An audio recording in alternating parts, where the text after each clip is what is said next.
I was a kid, we had this babysitter stay with us one night, right? The phone rang while we were all watching TV, and the babysitter thought it like my mom. But when she picks up the phone, there's this loud laugh. Then the guy on the other end of the phone goes, "1 more hour." Half an hour later, he calls again. Oh my God. And the calls were coming from inside the house. Well, into the bogus barn you go. That one's older than my granny. Oh, you're gonna have to work harder than that to sneak one past me, my little wolf babies. Caller, you're on right here, right now. Howl at your wolf man. I'd rather not. What's your deal? It only just happened to me. I was a little shaken up. Well, then Dr. Wolfman's in the house to give you some therapy, kid. Lay it on, man.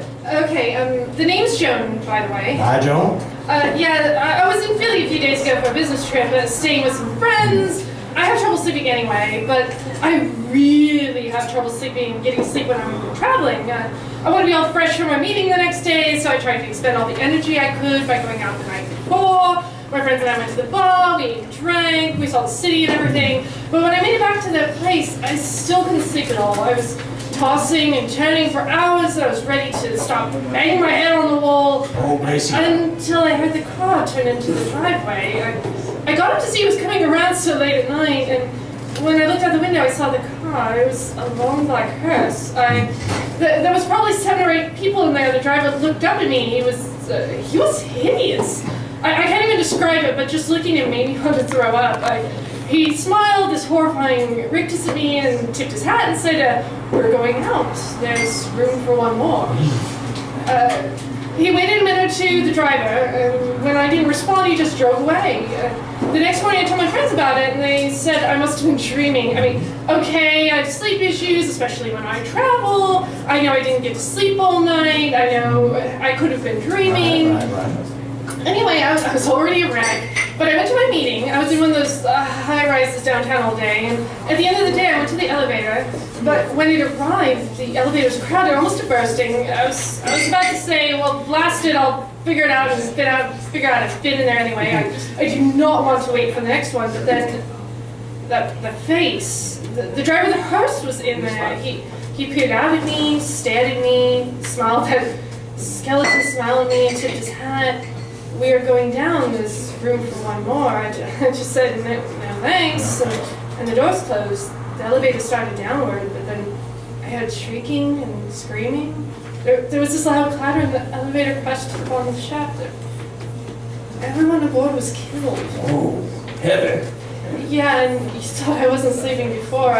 I really am not sleeping now. Well, you try to get some shut-eye, Joan, my dear girl. Now, I think we have time for 1 more caller before we have to go to another break. Let's go to Charlie on line 2. Charlie, you're on the air. Hey, hello. You sound a little edgy, Chuck. What's happened to you? Yeah, I think I'm cursed. Cursed? Well, let's have it, Chucky, my man. Well, a long time ago, not long, I don't know, it's been years. This goes back to my fraternity days, man. The frat doesn't exist anymore. It was banned years ago. We had only 9 members at that point, and we were taking on 2 more. These guys, Jack and Ernie. One night around this time of year, the 9 of us took them out into the country for their initiation. Our hazings rituals were pretty insane, really intense. What did you do, man? Did you make him kidnap a goat? Yeah, but no. We brought them to this old deserted house where 2 guys about our age had been murdered recently. The murderer was still out there somewhere. Oh, that is intense, man. Yeah, well, it didn't stop there. We gave Jack a lighted candle, and we told him to go up to the 3rd floor. Stay there for an hour, we told him, and then come back down. Don't speak, don't make any noise. If your candle goes out, carry on in the dark. Yeah, so he did, and he took the candle and he went inside. And from where we were standing, we could see the light from Jack's candle moving up the stairs to the 2nd floor, and then to the 3rd. And when he got to the 3rd floor, his candle went out. Yeah, and we guessed he'd gotten to a drafty corner and the wind just blew it right out, right? You know, so we didn't think anything of it. But then like an hour went by and we weren't so sure about that. We waited another 15 minutes and we got more and more nervous. Yeah, what'd you do? Oh, well, you know, we sent Ernie, the other guy, right? You know, we sent him in after. You know, I mean, same thing as before. We saw the candlelight go up to the second floor, and then to the third floor, and then it went out, you know? We waited 10 minutes, and then 20, and there was no sign of either of them. We called for them to come down, but there was no answer, no. I mean, finally we decided to go up to get them, right? I mean, we were armed. The flashlights, and we started upstairs. And big ones like mag lights, man. Mag lights. Oh, you take that over top of one of them. It was quiet, and it was dark. I mean, at the freaking grave in the house. I didn't say freaking on the radio. And Yeah, you're fine. You're fine. we got to the second floor, and we called out again, man, but nothing. Nothing. Then the third floor, and it was this big open space like an attic, and Jack and Ernie, they weren't there, man. But we saw footprints in the dust, and they were leading to the window that was wide open. There was fresh blood near the window. Oh, wow. Yeah. It must have been 20, 25, 30 feet to the ground. It's boom, man. But we didn't see anything. I mean, and not like a ladder or a rope. I mean, they could have used to get down there. I mean, nothing. Yeah, so they couldn't have been pulling a prank on you, huh? Oh, no. We came up to the third floor by the only way in or out. I mean, we searched the whole rest of the house and the land around it. It was a lot, but we didn't see anything. Nothing. I mean, we were hoping the blood in the attic was a trick, you know, to throw us off. Because we didn't find any more of it anywhere else, but they didn't come around at all. The next day, we told the dean of men what happened, and he reported it to the police. I mean, the cops didn't find anything either. And after a few weeks, the search just ended, man. And to this day, no one has any idea what happened to Jack Lawton and Ernie Kramer. I remember that. We weren't arrested or anything, but the college disbanded the frat and suspended the 9 of us from school for a year, man. Heavy. But you said something about you was being cursed. I did. Yeah. The strangest part of this came after we finally graduated, man. Someone must put a curse on us every year since that fateful day, around the time of the initiation, around this time of year, one of us has died or gone crazy. It's been 9 years and I'm the only one left. and I'm in pretty good health, man. But there are times when I feel just a little peculiar.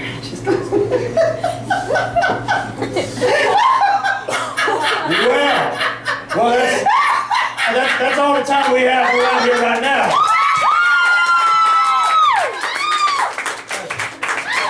Now, we're going to take a little break to hear from our sponsors. Don't go anywhere, my little old babies. I'll find you. Every year, hundreds of thousands of animals in Mexico are left to try their luck in the streets. The poorly appointed shelters can't contain them all, and many of them are found dead in the gutters of Mexico's cities. Dogs, cats, and other animals who just want to be loved by someone. And they want someone to love. Like this guy here. This is Foamy. Foamy is a dog. We're going with dog. One of these Mexican hairless things or something. He was found in a street market in Acapulco by some vacationers and is now fighting for his life, even with the advanced medical care that we can render here in the States. The new pet animal rescue can only do so much, and that's where you come in. We're looking for able-bodied volunteers to help rescue sweet little creatures like Foamy here from the mean streets of Mexico and bring them to our own United States. We're also looking for donations to help fund our efforts to make every animal on the continent feel loved and welcome in a home like yours. Will you help? Can our little Foamy the Mexican hairless dog come to you? That's not a dog. I'm sorry? Yeah, that's not a dog, it's a rat. You're serious? I'm very serious. That is a giant sewer rat, and it looks rabid. I would put it down if I were you. Oh God, that's... All right, well, that's taken care of. We here at New Pet Animal Rescue are committed to making sure nothing like that ever happens again. And can we count on you? Will you help? Contact New Pet Animal Rescue now and help us help us clean up the streets of vermin. That's good too. What the hell was that? Was so bold. What's that sound? It sounds like skeletal footsteps coming down the lane. The flapping of tattered robes in the wind, the metallic song of a reaper's scythe dragging on the ground. My little wolf babies, when death arrives, it's usually the end of the story. But for some of us, it's just the beginning. As promised, In the Dark Radio has returned, and with it, your master of ceremonies, the big, bad Wolfman. What stories, you ask? Well, let me put it to you this way. Some people with sticky fingers think that whatever it is of yours they want is something you can't take with you when you go. I got a few stories up my sleeve that prove that little cliche. Dead wrong. George Flint loved to eat. Each day at noon he closed his cabin shop for 2 hours and went home for a big lunch that his wife Nina cooked for him. George was a bully, and Nina was a timid woman who did everything he asked because she was afraid of him. On his way home from lunch one day, George stopped at the butcher shop and bought a pound of liver. He loved liver. He would have Mina cook it for dinner that night. Despite all his complaints about her, she wasn't a very good cook. While George ate his lunch, Mina told him that a rich old woman in town had died. Her body was in the church next door. It was in an open coffin. Anyone who wanted to see her could. As usual, George was not interested in what Mina had to say. "I've got to go back to work," he told her. After he left, Mina began to cook the liver.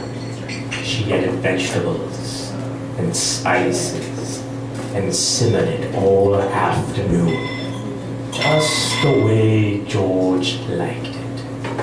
When she thought it was done, she cut off a small piece and tasted it. It was delicious. The best she had ever made. She ate a second piece, then a third. It was so good she could not stop eating it. It was only when the liver was all gone that she thought of George. He would be coming home soon. What would he do when he found out that she had eaten all of the liver? Some men would laugh, but not George. He would be angry and mean, and she did not want to face that again. Well, where could she get another piece of liver that late in the day? Then she remembered the old woman lying in the church next door waiting to be buried. George said he had never had a better dinner. "Have some liver, Mina," he said. "It's just delicious." "I'm not hungry," she said. You finish it." That night, after George had fallen asleep, Nina sat in the bed trying to read, but all she could think about was what she had done. Then she thought she heard a woman's voice.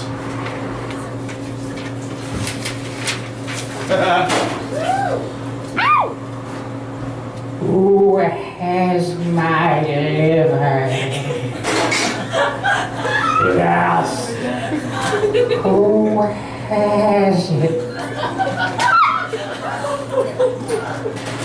Was it her imagination?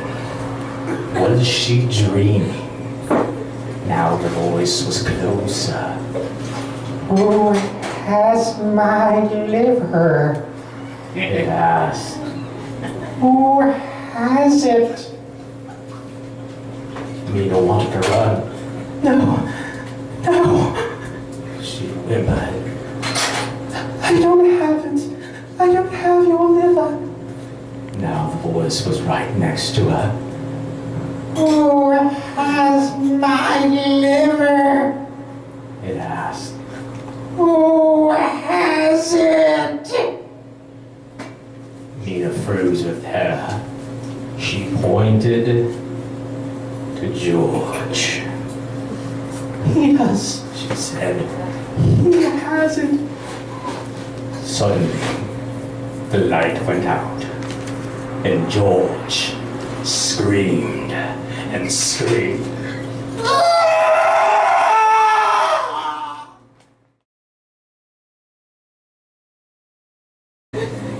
An old lady got sick and died. She had no family and no close friends, so the neighbors got a grave digger to dig a grave for her. And they had a coffin made, and they placed it in her living room. As was the tradition, they washed her body and dressed her up in her best clothes and put her in her coffin. When she died, her eyes were wide open, staring at everything and seeing nothing. The neighbors found $2 silver on her dresser, and they put them on her eyelids to keep them closed. They lit candles and sat up with her so that she would not be too lonely on that first night that she was dead. The next morning, a preacher came and said a prayer for her. Then everybody went home. Later, the gravedigger arrived to take her to the cemetery and bury her. He stared at the silver dollars on her eyes, and he picked them up. How shiny, how smooth they were, how thick and heavy. They're beautiful, he thought. Just beautiful. He looked at the dead woman with her eyes wide open. He felt she was staring at him, watching him hold her coins. It gave him a creepy feeling. He put the coins back on those eyes of hers to keep them closed. But before he knew it, his hands reached out again and grabbed the coins and stuck them in his pocket. Then he grabbed a hammer and quickly nailed shut the lid of the coffin. "Now you can't see anything," he said to her. Then he took her out to the cemetery and buried her as fast as he could. When the gravedigger got home, he put the $2 silver in a tin box and shook it. The coins made a cheerful rattling sound, but the gravedigger wasn't feeling cheerful, oh no. He couldn't forget those eyes looking at him. When it got dark, a storm came up, and the wind started blowing. It blew all around the house. It came in through the cracks and around the windows and down the chimney. Wazoo! It went. Wazee, wazee, wazoo! And the fire flared and flickered. The gravedigger threw some fresh wood on the fire, got into bed, and pulled the blankets up to his chin. The wind kept blowing. Bazoo! It went. Bazee! The fire flared and flickered and cast evil-looking shadows on the walls. The gravedigger lay there thinking about the dead woman's eyes, staring at him. The wind blew stronger and louder, and the fire flared and flickered and popped and snapped, and he got more and more scared. Suddenly, he heard another sound. Clinkety-clink, clinkety-clink it went. Clinkety-clink.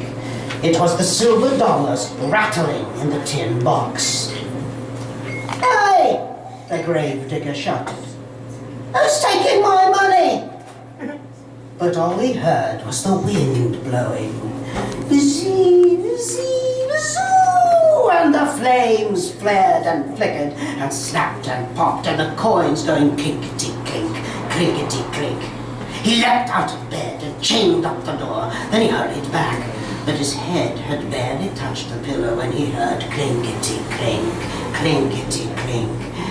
Then he heard somewhere way off in the distance, it was a voice crying, "Where's my money? Who's got my money? Oh!" And the wind blew, zee, zee, zoo. And the fire flared and flickered and snapped and popped, and the money went clinkety-clink, clinkety-clink. The gravedigger was really scared. He got out of bed again and piled all the furniture against the door. He put a heavy iron skillet over the tin box. Then he jumped back into bed and covered his head with the blankets. But the money rattled louder than ever. And way off, the voice cried, "Give me my money! Who's got my money? Who?" And the wind blew.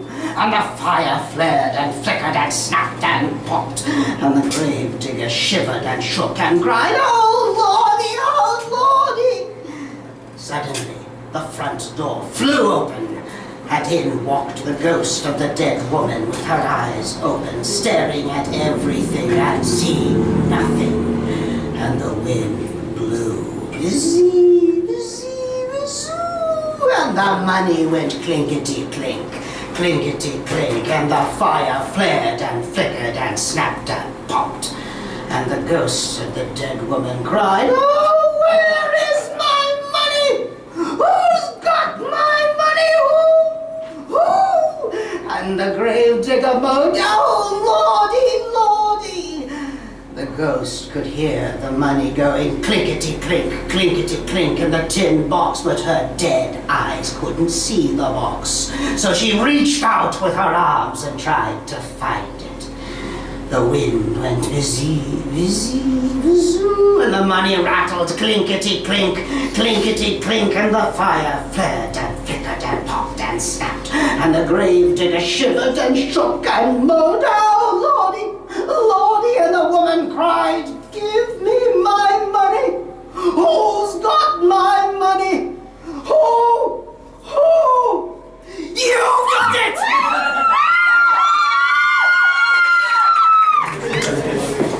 Daisy Clark had been in a coma for more than a month when the doctor said she had finally died. She was buried on a cool summer day in a small cemetery about a mile from her home. May she always rest in such peace, her husband said. But she didn't. Late that night, a grave robber with a shovel and a lantern began to dig her up. Since the ground was still soft, he quickly reached the coffin and got it open. His hunch was right. Daisy had been buried with two valuable things: a wedding ring with a diamond in it, and a ring with a ruby that glowed as if it were alive. The thief got down on his knees, and he reached into the coffin to get the rings, but they were stuck to her fingers. So he decided the only way to get them was to cut off her fingers with a knife. But when he cut into the finger with the wedding ring, it began to bleed, and Daisy Clark began to stir. Suddenly, she sat up. Terrified, the thief scrambled to his feet. He accidentally kicked over the lantern and the light went out. He could hear Daisy climb out of her grave. As she moved past him in the dark, he stood there frozen with fear, clutching the knife in his hand. When Daisy saw him, she pulled her shroud around her and asked, "Who are you?" Then the grave robber heard this corpse speak, he ran. Daisy shrugged her shoulders and went on, and never once looked back. But in his fear and confusion, the thief fled in the wrong direction. He pitched headlong into her grave and fell on the knife and stabbed himself. While Daisy walked home, the thief bled to death.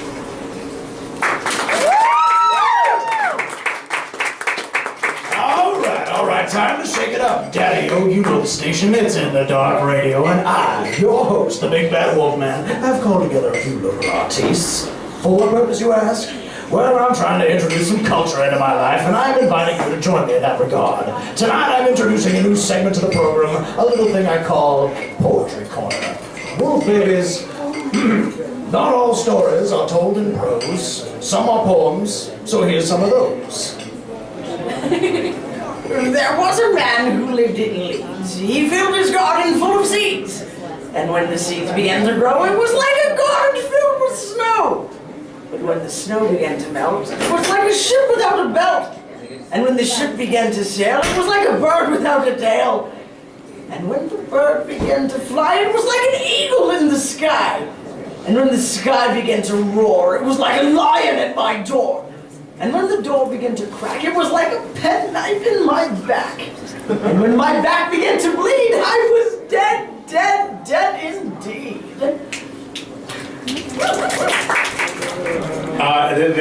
This poem is entitled Old Woman, All Skin and Bone. I know, right?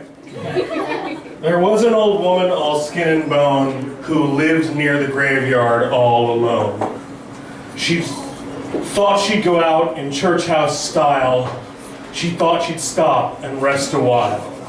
When she came up to the door, she thought she'd stop and rest no more. But when she turned and looked around, she saw a corpse upon the ground. From its nose and down to its chin, the worms crawled out and worms crawled in. The woman said to the preacher, said, "Shall I look like this when I am dead?" And the preacher to the woman said, "You look like this, for you are dead."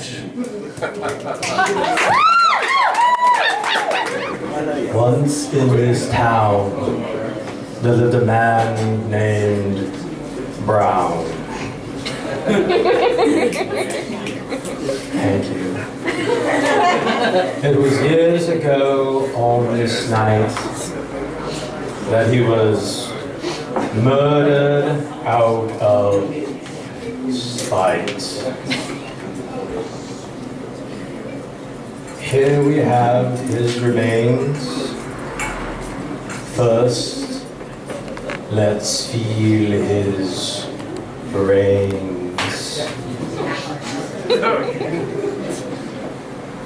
Now here are his eyes, still frozen with surprise.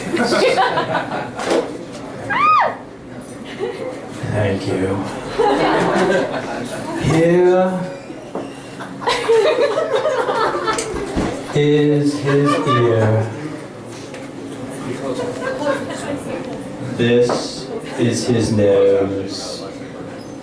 And here his hand, rotting flesh and bones. Yeah. But his hair still grows.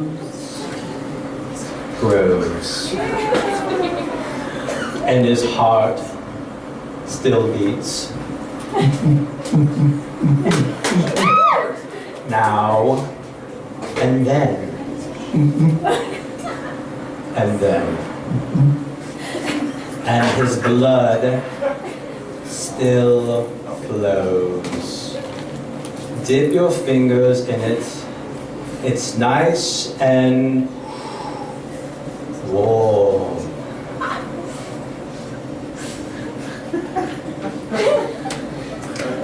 That's all there is, except for these worms. They are the ones that ate the rest of him.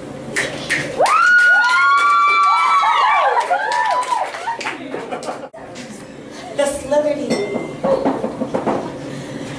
Slither-dee-dee, he came out of the sea. He ate all the others, but he didn't eat me. The Slither-dee-dee, he came out of the sea. He ate all the others, but he didn't eat.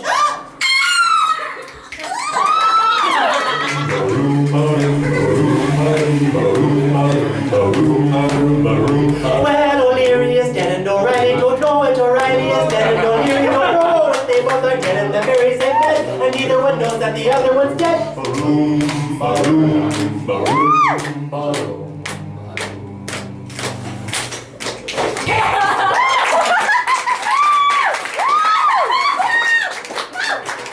I was not expecting that. Well, kiddies, it was an experiment.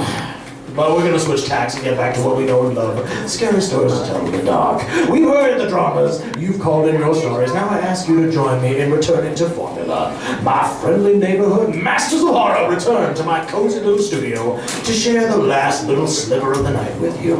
We began with ghosts and witches, so let us return to nature as we wander into the twisted woods of the night. These are tales of beasts. In fact, a few of my favorites. We've raised the horrid and twisted nightmare of Alvin Schwartz's work and brought it into the present, and that is how we shall end. We'll hear what he had to say about alligators, a new horse, the white wolf, and close with a brand new story about a viper. A young woman in town married a man from another part of the country. He was a nice fellow, and they got along pretty well together. There was only one problem. Every night, he'd go swimming in the river. Sometimes he'd be gone all night long, and she would complain of her loneliness. The couple had 2 young sons. As soon as the boys could walk, their father began teaching them how to swim. And when they got older, he would take them swimming in the river at night. They would often stay there all night long, and the woman would stay at home alone. After a while, she began to act strangely. At least, well, that's what the neighbors said. She told them that her husband was turning into an alligator, and he was trying to turn the boys into alligators too. Everyone just told her there was nothing wrong with a man taking his son swimming, that it was just a natural thing to do. And when it came to alligators, there just weren't any in the area, and everybody knew that. Early one morning, the woman came running into town from the direction of the river. She was soaking wet. Her clothes were dripping water. She said a big alligator and 2 little alligators had pulled her into the river and tried to get her to eat a raw fish. She claimed that they were her husband and her sons, and they apparently wanted her to live with them, but she managed to escape. Her doctor decided she had lost her mind, and he had her put in the mental institution for a while. After that, nobody saw her husband or her children again. They just vanished. But every now and then, a fisherman would tell about seeing alligators in the river at night. Usually, it was one large alligator accompanied by 2 small ones. Most people said the fishermen were just making it up. After all, everyone knows there aren't any alligators out here.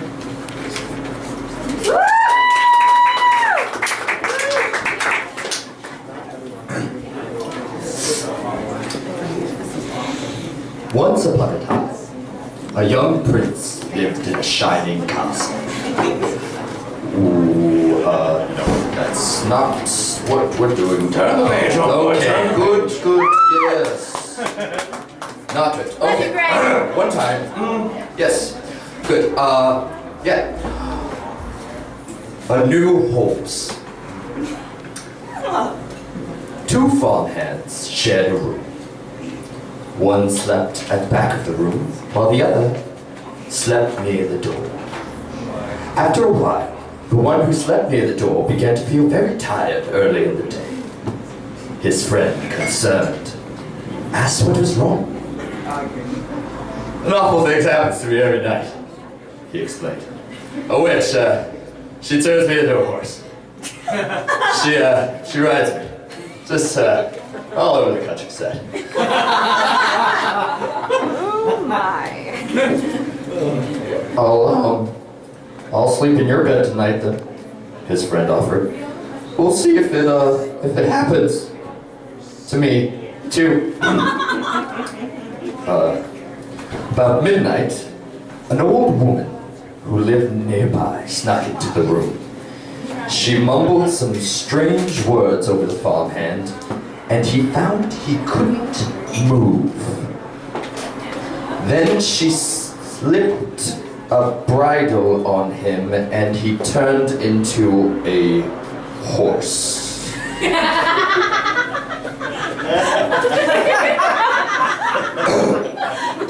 The next thing he knew, she was riding him across the fields at a breakneck speed, beating him to make him race even faster. Soon they came to a house where a party was going on. There was lots of music and dancing. They were having a great time inside.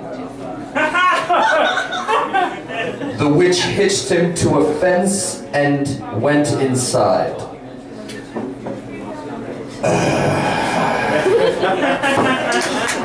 While she was gone, the farmhand rubbed against the fence until the bridle came off, allowing him to turn back into a human being. He went into the house and found the witch. He repeated the words that she had spoken over him, and with the bridle, he turned her into a horse. This goes on. Then he rode her to a blacksmith and had her fitted with horseshoes. Afterwards, he rode her to the farm where she lived. I have a pretty good filly here, he told her husband. I need a stronger horse. You want to trade? What's up? The old man looked her over and said he would do it. So choosing the horse, he would trade for the mare the farmhand rode away. The husband led his new horse to the barn. He took off the bridle and went to hang it up, but when he came back, the new horse was gone. Instead, there stood his wife, horseshoes nailed to her hands and feet. Oh, it turns out she was the horse then. That was the joke. Yeah, you got it. Y'all got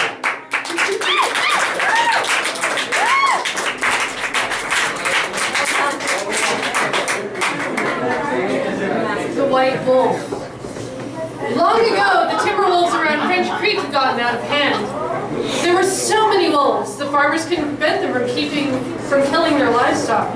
So the state had a bounty on them. They would pay a hunter $10 for every wolf pelt they turned in, which was great pay at the time. A butcher in town named Bill Wilson thought it was a pretty good money, so he stopped working as a butcher and began hunting wolves. He was quite the shot. Every year he killed over 500 wolves, giving him more than $5,000. In those days, that was an enviable amount of money. After 4 or 5 years, Bill had killed so many wolves that there were hardly any left in the area. So he retired, and he vowed never to harm another wolf because they were the reason he had become so wealthy. Then one day, a farmer reported that a white wolf had killed 2 of his sheep. He had shot at it and hit it, but the bullets had no effect on the beast. Soon, that same wolf was seen all over the countryside, killing and running. The creature was unstoppable. One night, he even came into Bill's yard and killed his pet cow. Bill forgot about his promise to never harm another wolf. He went into town the next morning and bought a young lamb for bait. He took it out into the hills and tied it to a tree. Then he backed off about 50 yards, waiting under another tree, anxiously waiting for the wolf as his gun rested on his lap. When Bill didn't come back, his friends began to look for him. Finally, they found the lamb. It was still tied to a tree, unharmed. Though it was hungry, it was still alive. Then they found Bill. He was leaning against a tree where he had waited, dead. His throat had been torn open. Oddly, there was no sign of struggle. His gun hadn't even been fired. Also, there were no tracks in the soil around him. As for the white wolf, it was never seen again.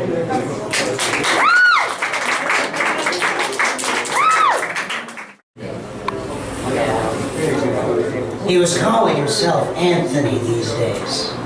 Anthony was still unpacking boxes in the gray dimness of the first day, still putting books into shelves and clothes into drawers, and the heavy thing in the wooden box into a safe hiding place.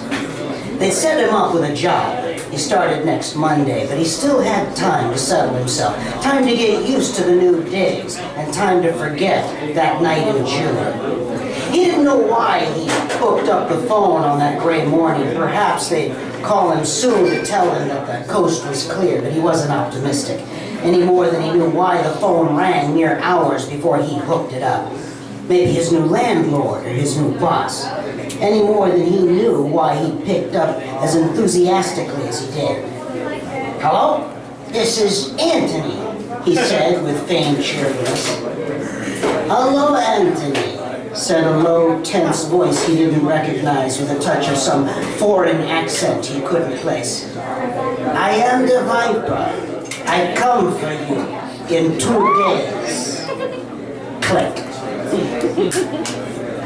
Anthony felt the muscles in his back pulled tight as piano wire. His grip tightened around the phone, still held to his ear, expectantly, as if the silent static of a dead line would give way to some further details. A full minute later, he set the phone back down on the hook and thought, maybe it was just a crank call. No one at all had this number except the agents and himself, right? It must be someone having a laugh, or maybe... No, it couldn't possibly be. It was just a crank caller. Anthony made himself a snack and tried to put it out of his mind. In the late afternoon, in the dark of the late afternoon of the second day, Anthony found himself quite uncharacteristically enjoying a cup of tea. His old self wouldn't have had one at all, or wouldn't have enjoyed it, but Anthony was just this type of fellow he imagined. He set his mug down next to the wooden box with the heavy thing inside. Boss Magnus once told him never to let it out of his sight. Since the phone rang yesterday, he hadn't. The phone rang again. Perhaps it was his new job. He started on Monday, calling to give him some details. It was probably important. He stood and he picked up the horn. "Hello, this is Anthony," he said, again feigning some enthusiasm. "Hello again, Anthony," said the Viper. "I am the Viper. Be ready. I come for you tomorrow." Click. Anthony shifted his weight from one foot to the other. He gingerly set down the phone and felt the sweat beat up on his forehead as he racked every corner of his brain for an answer. The Viper. He imagined he remembered someone who used that name, the Cobra, the Anaconda, the Constrictor maybe. No. It must have been the Viper. But who was he? One of Boss Magnus's soldiers? An independent hitman? He opened the wooden box and he ran his fingers over the heavy thing inside. Boss Magnus once told Anthony, before he was Anthony, that it hadn't been fired since 1992. That Anthony's father last fired it in defense of his own son. How fitting. As he loaded the Colt slowly, bullet by bullet, he remembered that Boss Magnus told him when they last met that there was nowhere he could run, no place he could hide. Maybe he was right. Maybe he could never escape the mistake he'd made that night in June. But as he drew back the hammer on his father's pistol, Anthony swore to make the Viper sorry he ever slithered out of his hole. Him and any other snake Boss Magnus sent after him. He sat on the sofa chair in the front room, laid his pistol on his lap, and he waited. The hours passed like days as the blood poured into his ears and electrified his fingertips. He never shot a man. That's not to say he never killed a man, but he never shot a man. His steely fingers tensed and relaxed on the handle. Just as his jaw tensed and relaxed, his pupils dilated and contracted, and he stared at the door, the knob, the lock, the keyhole, and into the blackness he once inhabited when he had a different name, and suddenly it was morning. His eyes were red and cold in the smoky light of the late morning and focused on the door, and there came a knock. And another, and another. Anthony rose from his chair, priming his pistol and standing to the side of the doorframe. "Who is it?" he said smoothly, with a voice he didn't quite recognize. "I am the Viper," came the answer. Anthony peered through the peephole and saw nothing. He's off to one side, he thought. Now or never. He steeled himself stealthily, reached for the knob and tore the door open, pointed his father's pistol into thin air. He looked down, and a diminutive man, fully a foot and a half shorter than Anthony, suddenly squealed at the sight of the gun. A diminutive man with a squeegee and a bucket. "Who are you?" demanded Anthony. "I am the Viper," the little man said timidly, hiding behind the bucket. I wish to wash and wipe your windows."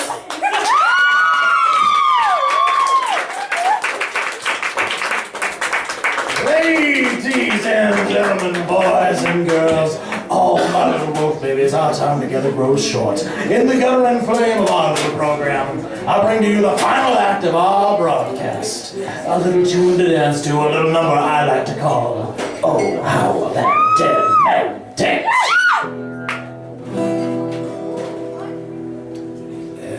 Kelly, he was dead. I'll tell you that to begin. His wife bought him a coffin and right quick they buried him. But that night he rose from his grave and dusted off the lawn. The rotting corpse walked to his widow and he said, "Hi, honey, I'm home."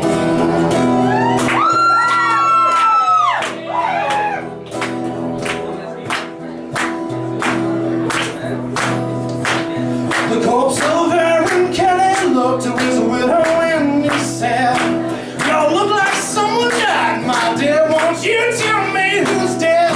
His widow said, "You are. We just laid you beneath the stones."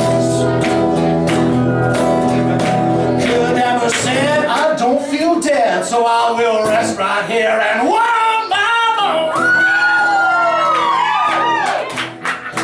The dead man stayed in his chair and he rocked right there. You'd hear his dead voice speak and his dead voice creak.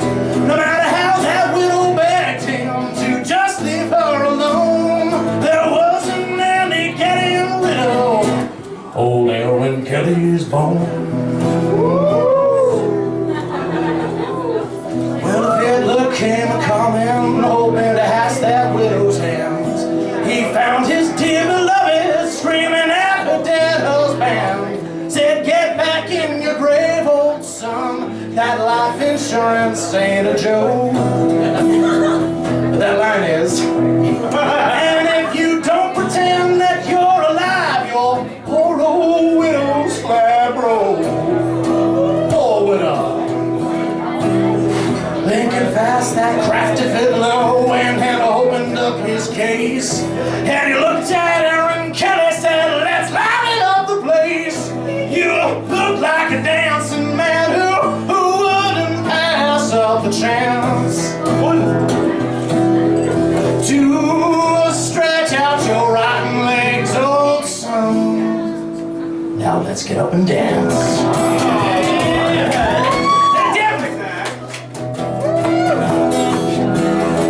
With his bald head wagging and his long legs clicking.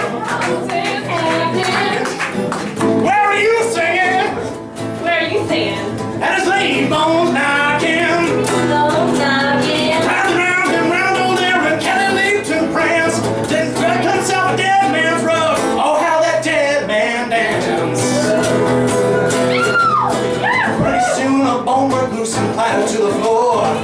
fiddler spur the fiddler on the fiddle more and more. Faster now and faster now the fiddler did play, till little nuts of Aaron Kenny flew each every way with his long legs, yeah. Long legs, legs, and knee bones now again. knee bones now again. Dead man hopping, dry bones dropping.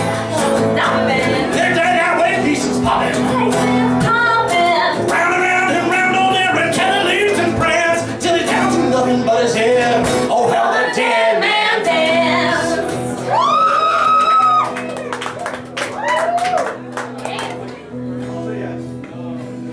Well, the disembodied head of Aaron Kelly said, "This is fun." The fiddler just threw up his hands and cried, "That's it, I'm done." The widow dropped all Aaron's pieces back in his grave where he belonged. Though Aaron's dancing no more, sometimes you still can hear his widow sing his song. I want y'all to sing along. Hey, Aaron Kelly's bones, won't you dance, dance, dance? Hey, Aaron Kelly's bones, won't you dance, dance, dance? Hey, Aaron Kelly's bones, won't you dance, dance, dance? Hey, Aaron Kelly's bones, won't you dance, dance, dance? Round and round old Aaron Kelly leaves and prayers and cut himself a dead man's rug. Oh, how that dead man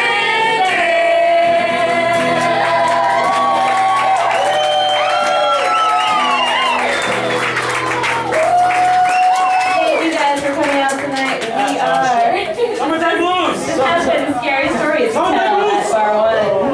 Silent auction is still going on, and I'm going to announce the winners of some of the items here very shortly. You're stepping on my credits, woman.